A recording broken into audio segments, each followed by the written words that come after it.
Bom, gente, fazer a apresentação da Jurema Werneck, é coordenadora da ONG Crioula. É uma organização não governamental fundada em 1992, que atua na promoção e no direito das mulheres negras em uma perspectiva integrada e transversal, buscando preparar mulheres, adolescentes e meninas para o enfrentamento do racismo, do sexismo, lesbofobia e transfobia, e para o desenvolvimento de ações voltadas à melhoria das condições de vida da população negra e das mulheres negras em especial. Ela possui graduação em Medicina pela Faculdade de Medicina da Universidade Federal Fluminense, fez seu mestrado em Engenharia de Produção pela coordenação do programa de pós-graduação de Engenharia da UFRJ, defendendo a dissertação Conhecimento, Poder e Gênero, o desafio das IALODs. E fez o doutorado em Comunicação e Cultura pela Escola de Comunicação da Universidade Federal do Rio de Janeiro, defendendo a tese O Samba segundo as IALODs, Mulheres Negras e a Cultura Midiática. Representou o movimento negro no Conselho Nacional de Saúde entre 2007 e 2012 e foi coordenadora geral da 14ª Conferência Nacional de Saúde em 2011. Ela integra o grupo assessor da Sociedade Civil da ONU Mulheres Brasil, o Board of Directors of Global Fund for Women, o Conselho Curador do Fundo Brasil de Direitos Humanos e Comitê Técnico de Saúde da População Negra do Ministério da Saúde. Bom, um currículo vastíssimo e a gente só pode agradecer você ter aceitado o convite. É uma honra estar aqui apresentando você. Obrigada, bem-vinda. Bom, boa noite, muito obrigada. Obrigada pela apresentação. E por ler esse currículo esquisito. Com uma correção, já não estou mais no grupo assessor da ONU Mulheres, o mandato acabou agora. É porque essas coisas ficam desatualizadas. Não, só falar, a gente combinou uma fala de 40 minutos e para depois a gente poder abrir para debate, tá certo? De qualquer forma, é uma satisfação estar aqui. Eu devo dizer que vou falar em pé por muitas razões, uma delas é a hiperatividade natural. É difícil ficar sentada, né? Se eu fico sentada, balança o pé, balança não sei o quê, então em pé já o que balança vai junto. E além da hiperatividade vem junto com o déficit de atenção, então eu tenho um PowerPoint, né? Porque para ajudar, porque não é? Eu acho muito bacana estar aqui.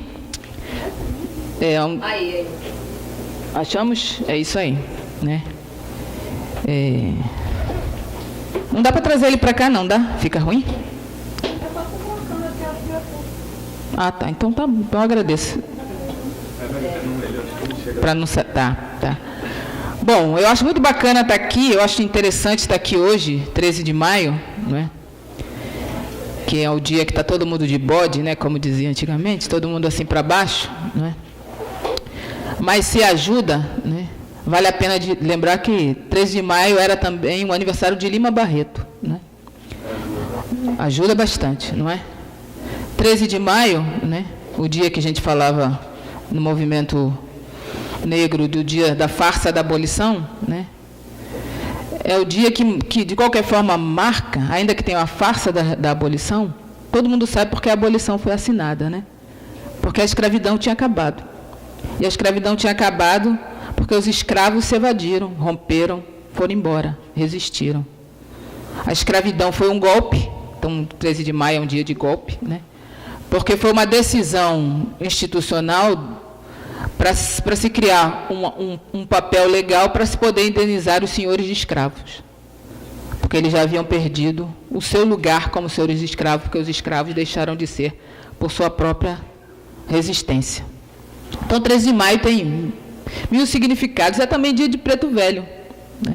Nem sou uma pessoa religiosa, né? Não sou uma pessoa religiosa, mas me chamo Jurema, então isso quer dizer que não sou religiosa, mas a religião passou por mim, né? E dia de Preto Velho, dia de Preta Velha, é um dia de lembrar, todo mundo sabe que na Umbanda e nas religiões de origem banto, né? O culto aos ancestrais é fundamental, é isso que caracteriza a existência banto, né? A reverência aos ancestrais. E na Umbanda, né?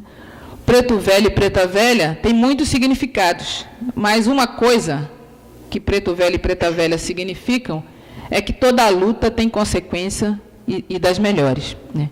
Os preto velhos e as pretas velhas, eles foram escravizados antes de serem pretos velhos e pretas velhas, e antes de serem escravizados, eles foram os sujeitos que foram nas suas regiões africanas.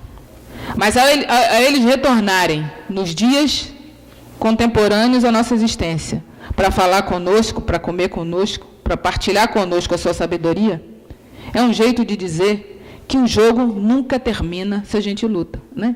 A gente está de bode, mas a gente não devia, né? A gente fica chateado, porque aqueles caras realmente tiram qualquer pessoa do sério, mas pensa bem, né? A gente não devia, né? A gente tem que ficar chateado, mas tem que saber que tem jogo. O jogo não acabou. 13 de maio é dia de preto velho, dia de preta velha, né? Então o jogo não acabou. Lima Barreto tem muita coisa nessa data para a gente deixar na conta do Temer, né? Eu me recuso a entregar ao Temer o 13 de maio, né?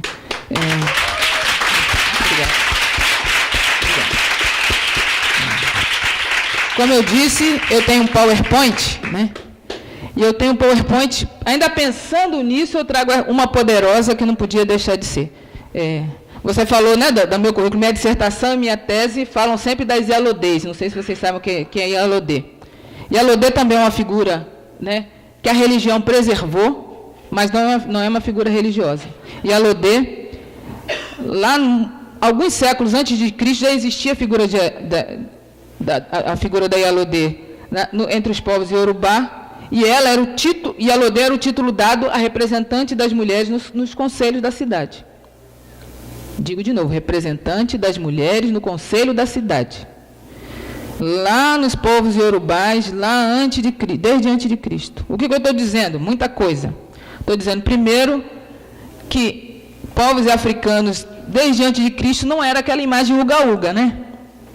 Tinha cidade, tinha conselho, né? E nesse conselho tinha representação das mulheres. Eu falava que as mulheres já estavam em luta desde então, não é? Desde então. A Bianca estava com um livro que eu ajudei a organizar alguns anos atrás, que fala, nosso subtítulo é Nossos Passos Vêm de Longe, e Ialodê é sempre meu jeito, eu falar em Ialodê é sempre o jeito de lembrar isso, que esses passos vêm de muito longe, não é? Isso quer dizer que eles também podem nos levar mais adiante. Tem a ver com a nossa responsabilidade de lutar. Mas aí eu fui buscar uma Ialodê, porque eu sempre gosto de andar com ela, né? Ela é maravilhosa, todo mundo conhece, Toni Morrison.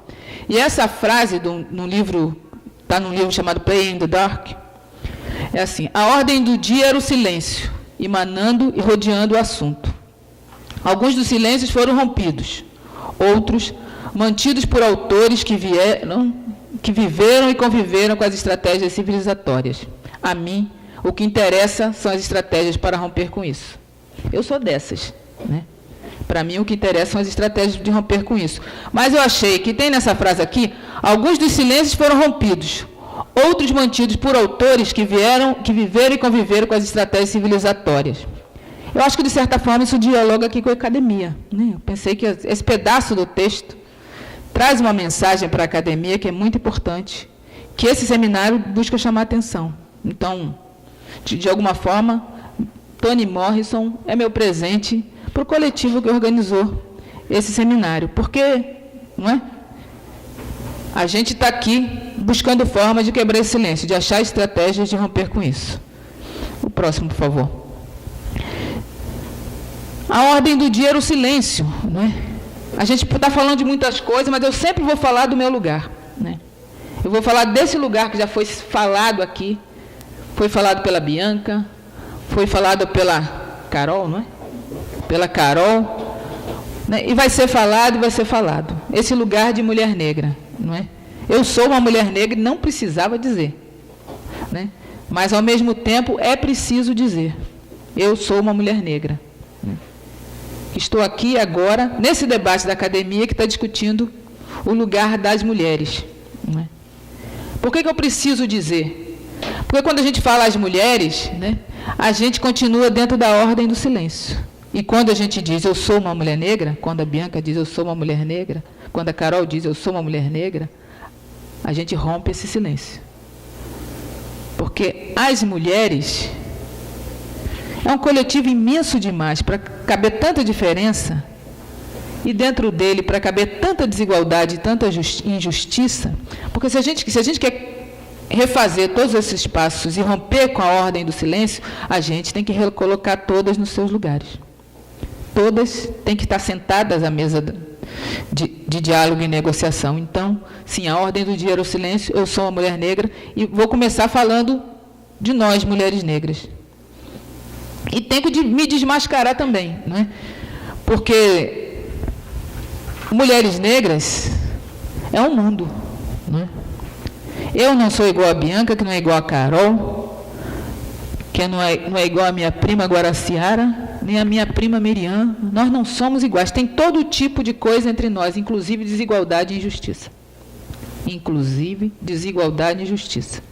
O que bota todo mundo nesse guarda-chuva mulher negra e todo mundo vê na gente aquela favelada que está chorando com seu filho morto, né, é o racismo, né, que bota tudo num pacote. O meu filho não foi assassinado, eu sequer tenho um filho. Né? Eu nasci aqui perto, Morro dos Cabritos, mas não moro mais lá, não passo mais por aquilo. Meus parentes, têm parentes lá. Eles passam por isso. Tem mulheres da minha família lá. Tem mulheres que não são... Elas passam por isso. Eu passo à distância, não é igual. Né? Os, entre aspas, e muitas aspas, privilégios que eu vivo, elas não chegam nem perto. Então, sim, mulher negra é isso. Multiplicidade, pluralidade, diversidade, desigualdade. Né? Então, a gente não pode esquecer tudo isso. E se a gente está falando de gênero e de mulheres, tem que lembrar, fora desse lugar, mulheres negras, tem muitas outras, que a gente nem nomeia. Né? A gente nem nomeia. Eu vou nomear, por exemplo, as mulheres trans, são muitas, a gente perdeu há poucos dias, eu estou muito chateada com a morte da Marjorie Marti, aqui do Rio de Janeiro. Né? Um exemplo de que há mulheres que a gente não nomeia. Ela era uma mulher trans negra, uma liderança importante, e ela morreu. E a gente não teve muita gente não teve nem tempo de conhecê-la, de ouvir falar nela. E ela era muito potente. Né? Mas isso aqui é para dizer, sim, multiplicidade e diversidade. Mas temos algumas coisas em comuns. Né? Temos algumas coisas em comuns. Né? Temos muitas coisas em comuns. A experiência das injustiças, das iniquidades, né? Dessas desigualdades que são injustas. A experiência do pior lado do balcão, né? Em todo momento, esse lado do balcão é sempre um desafio. Escalonado, é verdade, como eu disse. Minha prima, que está ainda no Morro dos Cabritos, está vivendo esse lado do balcão de uma experiência que não se compara à minha, ainda que a minha também não seja legal. Né? Tem racismo, tem sexismo, que determina esse poder, que é biopoder, essa capacidade de aniquilamento, de conformar vidas e corpos, né? Ausências e ausências profundas, e traz um chamamento ético, né? Sempre desafio ético que está colocado. Essa é a nossa experiência. Essa é a experiência de qualquer mulher na desigualdade. É uma experiência de qualquer mulher no sexismo. Mas tem camadas e camadas, diferenças. Isso daqui, lá nos anos 60, o povo dizendo, a gente está lutando contra tudo que está aí, né? O sistema, né? Depois, com o tempo, né? A gente foi dando nome a esse sistema, né? Então, eu sou uma dessas que dou nome também, né? E dou nome inspirado em Bell Hooks, né? Mais cedo a gente falou que Bell Hooks tem um parágrafo inteiro, não sei se vocês já leram, para descrever esse sistema. É um parágrafo, né? Eu dei uma resumidinha aqui, né? Porque é um parágrafo, né? Botei racismo patriarcal, heteronormativo, classista, adultocentrista, urbano, não é? Mas Bell Hooks tem um parágrafo, né? E ela tem razão naquele parágrafo. Não tira uma vírgula daquele parágrafo. Esse sistema é grande e complexo o suficiente para excluir violentamente a maioria. Né? Esse sistema tem uma cara, né? Uma cara no lugar, do outro lado do balcão, onde nós não estamos, que são os homens. Né? Esse sistema tem os homens brancos. Não é? Tem os heterossexuais. Tem os adultos, mais chegados para a meia-idade, inclusive. Mas não os idosos, né? Mas os adultos. Os urbanos, E os tantos e tantos e tantos na sua. No final, essa peneira é tão restrita que fica pouquinho, né? Fica meia dúzia de sujeitos. Mas esse é o sistema.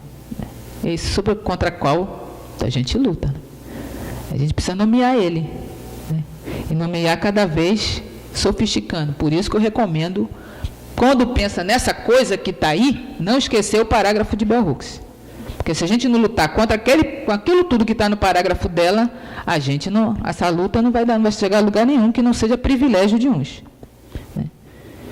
Então é esse o sistema. Pode? Não, eu vou assim, mas... E esse sistema tem uma cara horrível. Essa cara aqui, ó. Eu estou botando número, cheio de gente das ciências sociais, sociologia, né? Mas olha para cá, né? Tem essa cara aqui, não é? E essa cara não é desconhecida, a gente até aceita essa cara. Quando você pensa bem, todo mundo imagina isso, né? Se é esse racismo patriarcal, heteronormativo, classista, urbano, vai dar nessa cara, né? 2 mais 2 dá 4, e dá essa cara. Todo mundo se acostuma. Todo mundo compreende. Mesmo quando a gente não nomeia, mesmo quando a gente não está parando tanto para pensar nisso, a gente sabe que tem essa cara. Tem essa cara de muitas formas. Mas tem isso. Isso aqui foi a Pesquisa Nacional de Saúde, 2013. 2,4 milhões de mulheres sofreram agressões no Brasil. Que país é esse? Né? Não é o moro num país tropical abençoado por Deus. Nunca foi. Nunca foi. Nunca foi. Em 2013, a Pesquisa Nacional de Saúde deu isso aqui. Agressões, 2,4 milhões de mulheres. Então, se a gente está falando de desigualdade de gênero, né, a gente tem que lembrar que tem isso aqui, ó. Isso aqui é só uma parte da violência, é a agressão. Isso foi a pesquisa. 2,4 milhões. Nesses 2,4 milhões, 950 mil eram brancas. Terrível. Ninguém está salvo nesse país. Nem no lugar racial do privilégio salva as mulheres disso aqui. No entanto, 1,5 milhão eram negras. O lugar racial desempoderado não age também. Não protege, mas aprofunda. Esse é o país tropical abençoado por Deus. Quando vocês ouvirem Simonal cantando isso, ou quem quer que seja, lembrem disso. Né? Lembrem disso. Agora que vem a Olimpíada, né?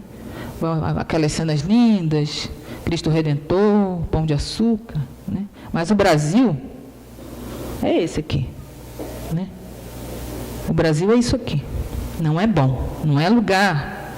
Foi Tom Jobim que falou uma vez, não é lugar para principiante. Né? É bem pior que isso. Né? Esse é o Brasil. Né? E aqui, olha o mapa da violência contra a mulher. Continuando na violência, falando contra a mulher, violência contra a mulher. Estou continuando a falar nesse Patropi. Né? Que entre 2003 e 2013, o homicídio contra as mulheres negras no Brasil subiu 54,2%. O que eu estou dizendo? Estou dizendo o que a Bianca já disse na mesa antes, que o estado de exceção não começou agora. O estado de exceção não começou agora. Isso porque estão contando de uns tempos para cá, mas se você... Eu convivi com a minha bisavó que faleceu aos 101. Todas as histórias edificantes que ela me contava, tinha uma tragédia. Né? Tinha uma tragédia. As histórias edificantes que ela contava era de experiência de vida. Não era de livrinho de história. Era de experiência, o que ela viveu, o que ela viu, o que ela conheceu, o que a mãe dela viveu. E tinha uma tragédia, toda história. Né? Então, o estado de exceção, para algumas das mulheres brasileiras, sempre esteve aqui. E por que eu estou ressaltando isso? Porque a gente está muito de bode, chateado com o Temer, né? E tem que ficar muito chateada. Eu também estou, eu estou revoltada. Né? Mas o estado de exceção, não pense que a gente está perdendo alguma coisa que a gente ganhou muito. Compreende?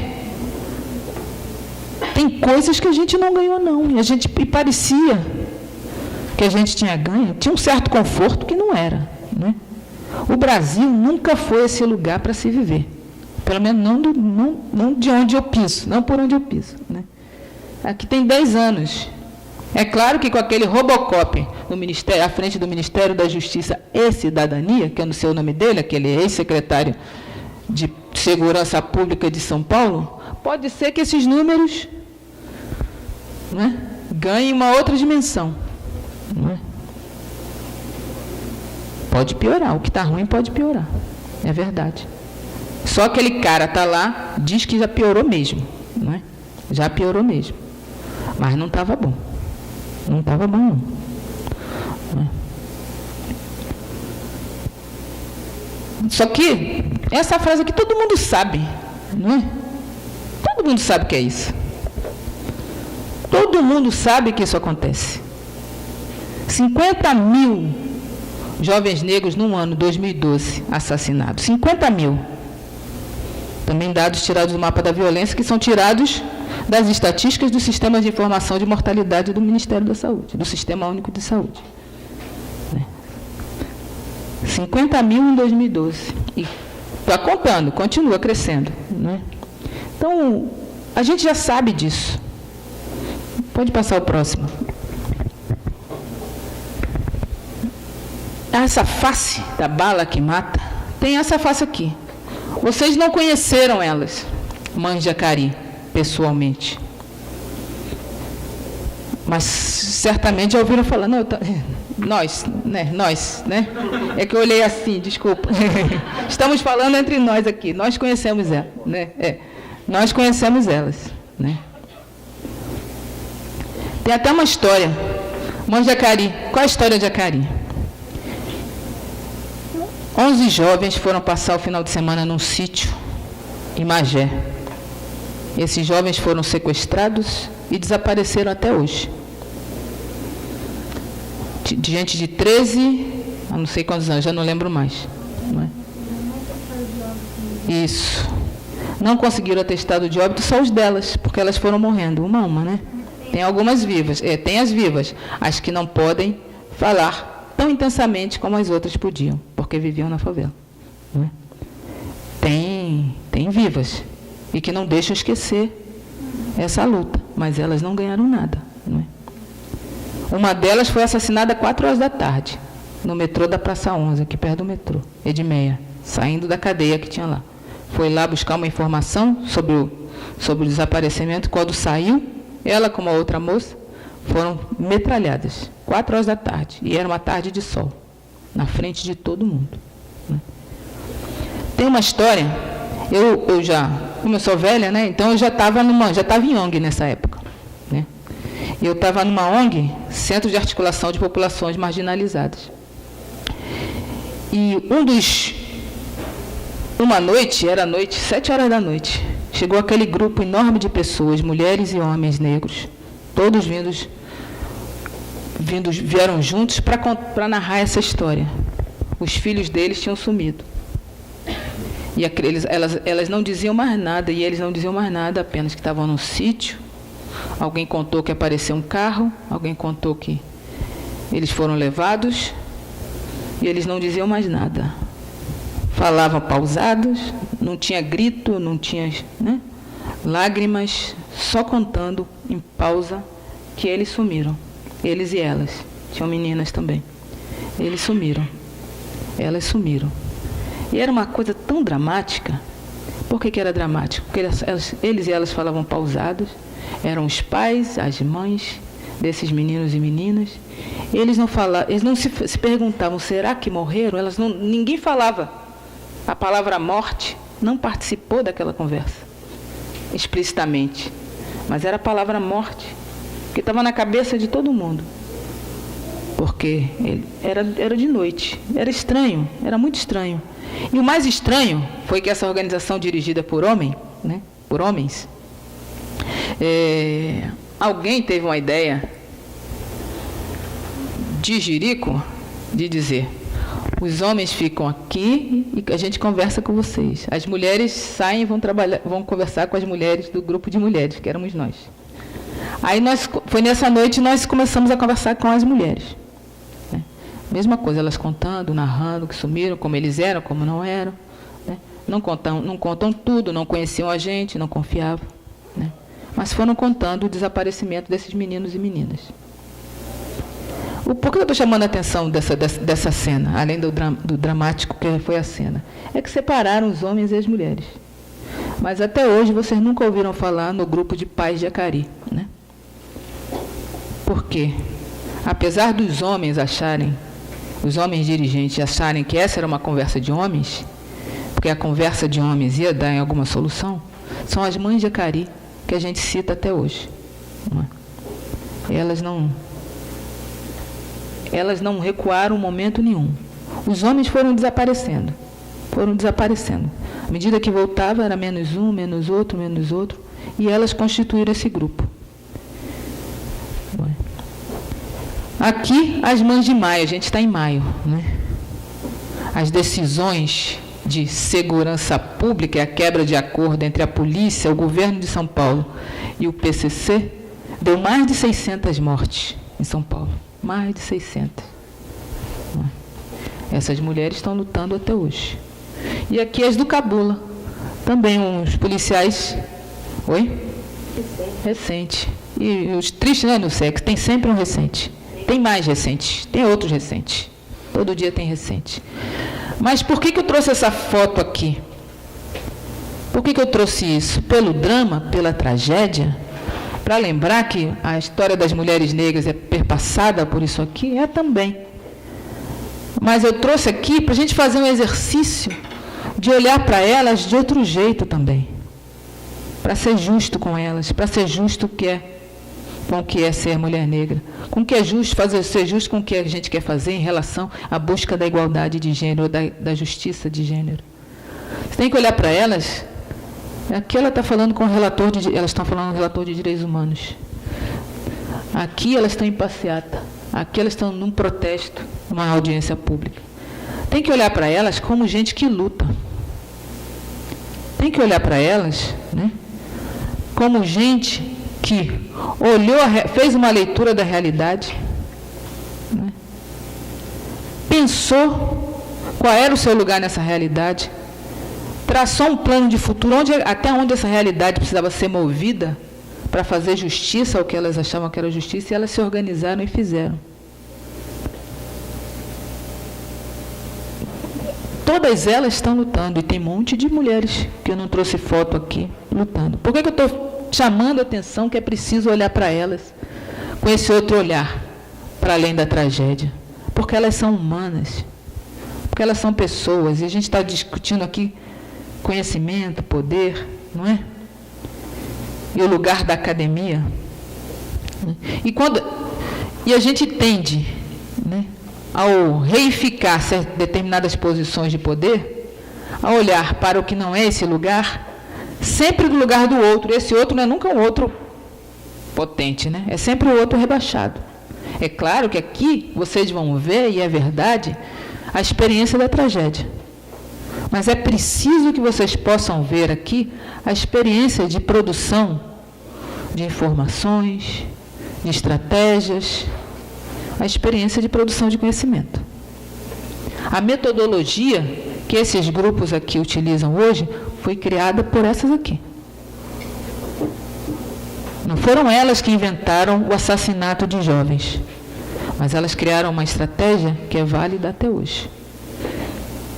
Nunca reivindicaram o direito de autor. Né? Nunca reivindicaram. Mas o que essas daqui estão fazendo foram elas que inventaram. O próximo, por favor.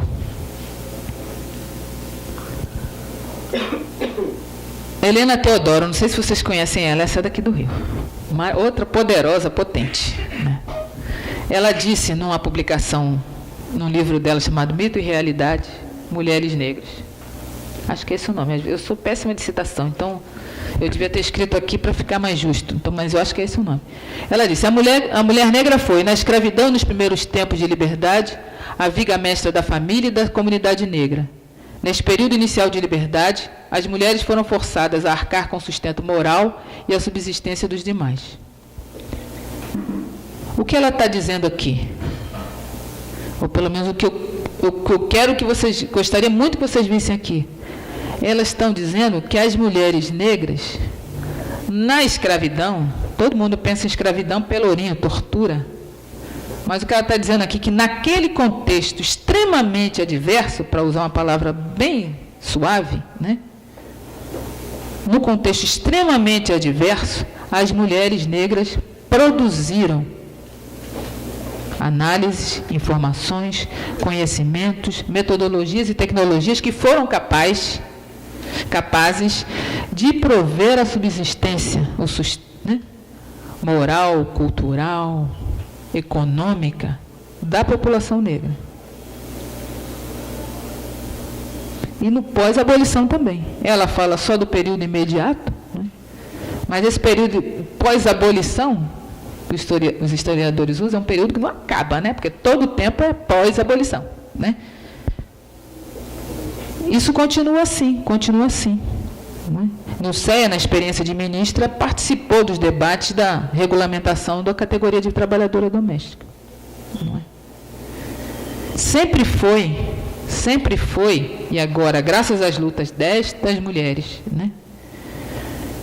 Está mudando, né? Mas essa foi a principal fonte de recurso da comunidade negra durante décadas, durante os séculos do pós-abolição, né? Um século e mais um pouco do pós-abolição, era daí que vinha.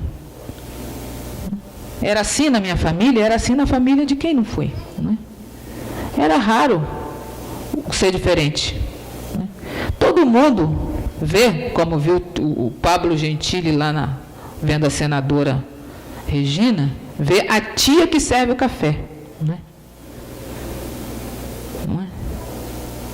Mas é preciso que a gente enxergue na tia que serve o café essa mulher aqui, que não é pouca coisa.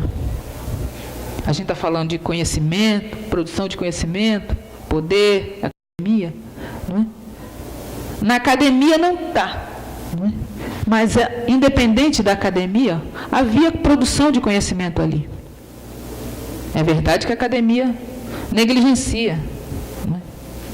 Mas é preciso que a gente admita que a academia não é o lugar da produção de conhecimento. Se assim fosse, teria saído da academia a nossa sobrevivência. Gente, brincadeira, né? Muito pelo contrário, né? Saiu daqui. Por que negligencia? Todo mundo sabe por que negligencia, né? E negligencia também é um eufemismo, né? Mas saiu daqui. O próximo também.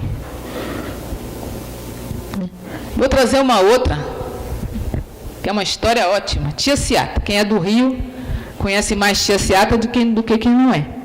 Mas para quem não é, viu, Bianca?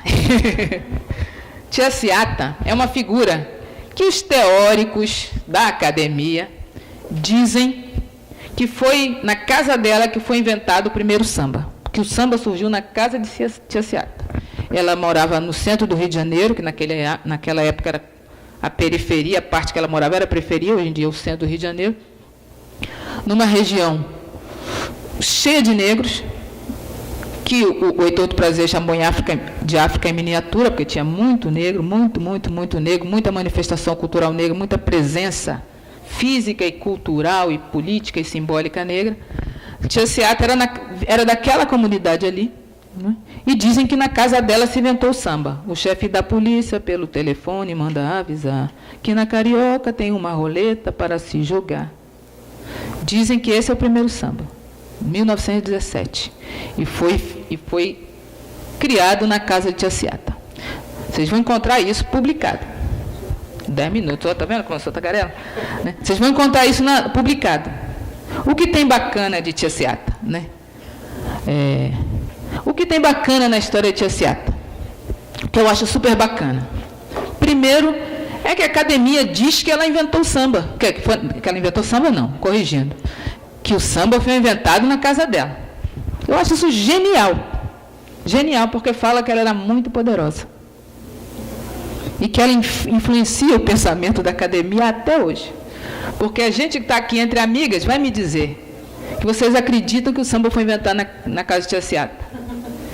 E ela era baiana, que a gente esperou Tia Seata, vários séculos de vida no Rio, vivendo no Rio de Janeiro. Tia Seata teve que sair da Bahia com sua família, montar uma casa lá na Praça 11, e num belo dia, juntou lá o candomblé dela, juntou os músicos da família dela, juntou todo mundo e criaram o samba. É uma história épica, não é? Linda.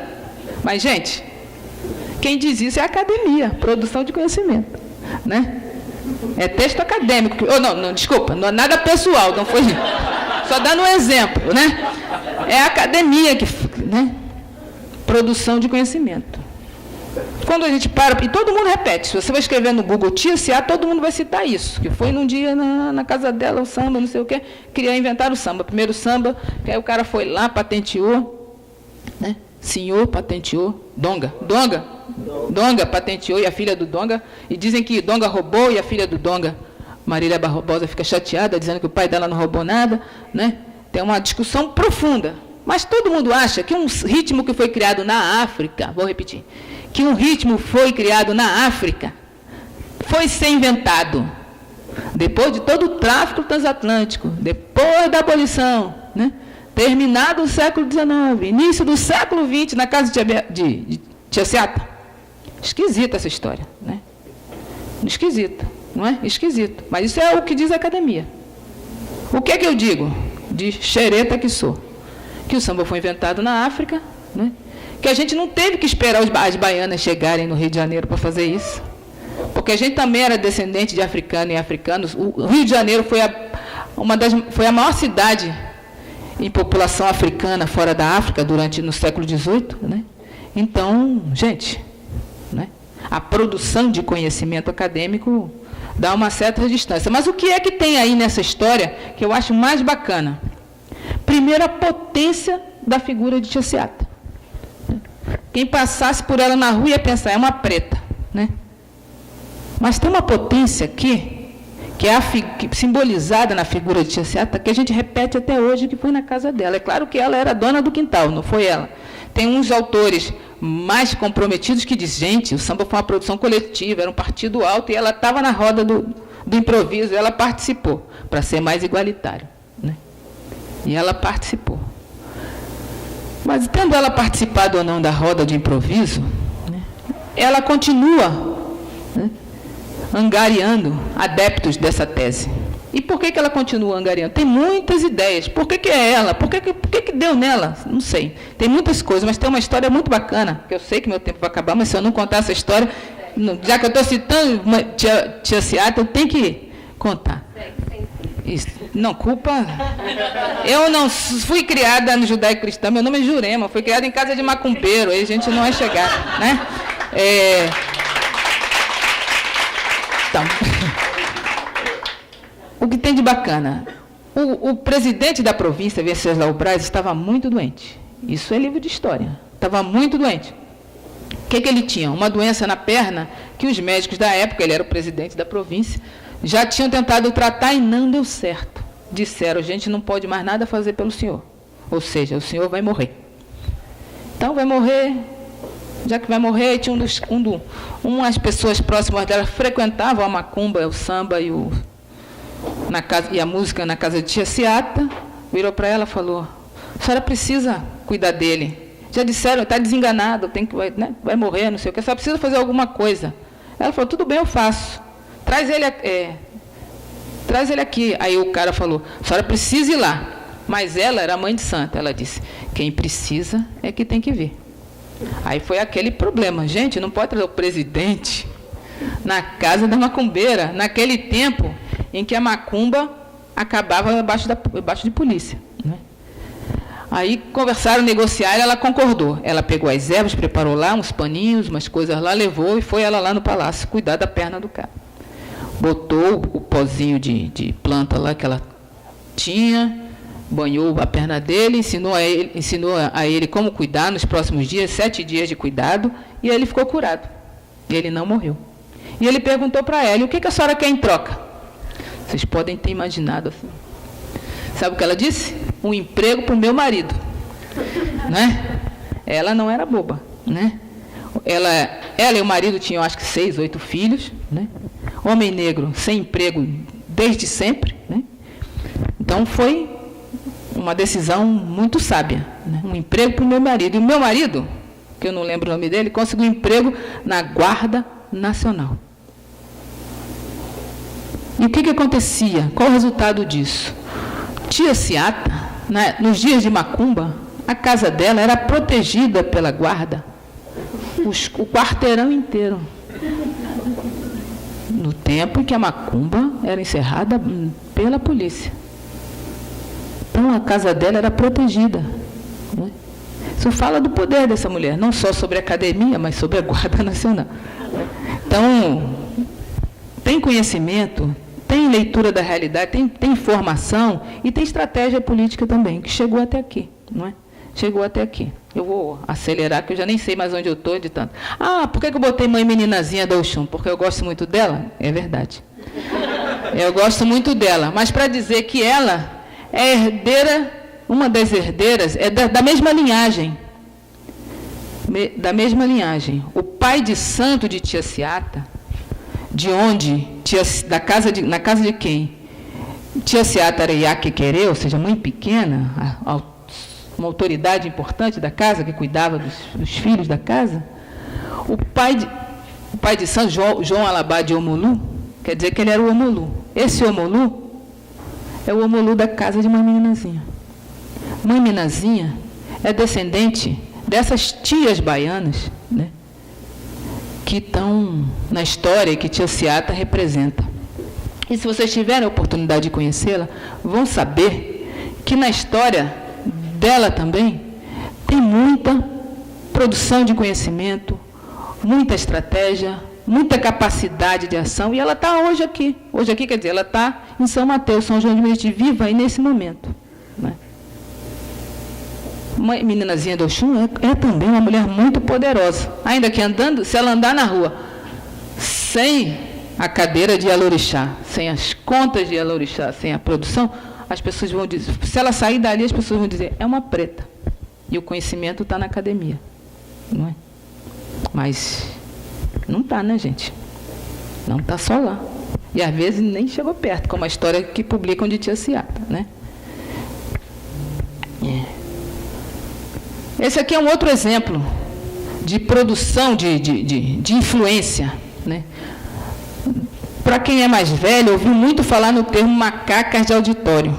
Macacas de auditório foi o termo criado por Nestor de Holanda, um jornalista pernambucano que trabalhava no Rio de Janeiro, para definir estas mulheres aqui.